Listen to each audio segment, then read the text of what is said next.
kartonat.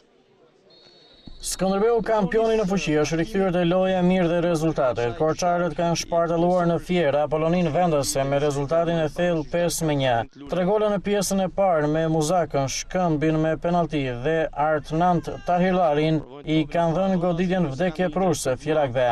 Në minutën e 29, Muzaka shënon golin e parë të takimit. Xhafaj gjuan një goditje të lirë, topi përplaset në shtyllë dhe më pas Muzaka e dërgon në rrjet për të zhbllokuar takimin. Në minutën e 37, pas një faulli të Armand Mehmetaj ndaj Davor Bratic, gjyqtari Bardhyl Pasha i akordon penalti për miqt dhe ndëshkon Mehmetajn me karton të verdh. Për mbrojtësin fierak bëhet fjalë për kartonin e dytë të verdh dhe Apollonia mbetet me 10 futbollistë. Kapiteni Shkëmbi merr përsipër penaltin, por si rrallëherë i është dashur ndihma e portierit Xhelilaj për ta dërguar topin në rrjet. Gjithsesi, Skënderbeu merr avantazhin e 2 fisht, ndërsa në minutat shtesë të pjesës së parë është i riu Tahirlari, ai që me kokën poshtë për herë të tretë Xhelilajin.